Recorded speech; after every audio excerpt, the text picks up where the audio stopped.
here to explain where things stand at this hour. We do have House Minority Whip Steve Scalise. You gave a very powerful speech before all this went down today.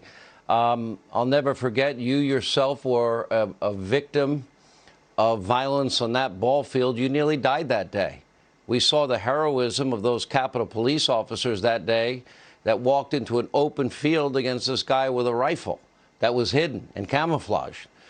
And, I watched what happened today. Now, we saw so many Americans, hundreds and hundreds of thousands of them, come from all across the country, most of them peaceful, expressing what they believe are significant, and I agree with them, issues involving our election process. Then you have these other people, were able to breach the Capitol within minutes, and I'm stunned that, A, that could happen, and B, we've got to hold those accountable, those people responsible. Absolutely, Sean. There was absolutely no place for what happened today. People that stormed the Capitol, that attacked Capitol Police. There were a lot of assaults on police officers as they were breaching, and then ultimately getting into the House and Senate chamber, not into the House chamber, but into the Capitol itself, and ensuing violence. There's no place for violence in America.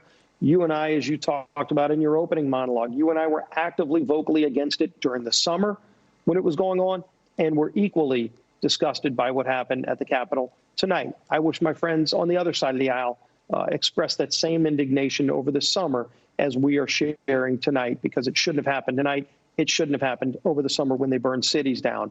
And so the message ought to continue to be clear that America is not going to be run by mobs. We're a nation where we celebrate our differences. We allow a discourse where we can share our disagreements. But violence is never the answer to those disagreements. It shouldn't have happened in the Capitol today. I brought my Capitol Police team in tonight when we were getting ready to open the House again. And some of my detail that are on my detail today, some of the same people that helped save my life back 3 years ago, were there protecting the House tonight, risking their lives again. That's what police do. That's why we support our brave men and women in law enforcement, and anybody who disrespects them or assaults them or threatens their way of life should be condemned by all of us, as it was tonight. Steve, Congressman, you have hundreds of thousands. Again, I always distinguish the 99% that were peaceful today, that came because they are angry at this election. They're angry that eyewitnesses were never paid attention to, hundreds of them signing affidavits under penalty of perjury. They're mad when they see laws in Wisconsin as it relates to mail-in voting ignored or circumvented. They're mad that the Constitution of Pennsylvania violated. They're mad at the consent agreement that took place in the state of Georgia. They're mad that no partisan observers that are supposed to be by law allowed to watch the counting weren't watching any counting. They're mad at the chain of custody issues. They're mad when they look at, some brilliant data people that say, hey, you got to look at this. And nobody seems to have any curiosity, nobody in the media, nobody in the Democratic Party at all, when I would think this is not a partisan issue to have election integrity. That's in part why all these people came. What do you say to them? Right. What I say to them is what I've been saying for months. The people that want to just genuinely express their frustration and disappointment in government have that right. The people that attacked Capitol Police and stormed the Capitol are different.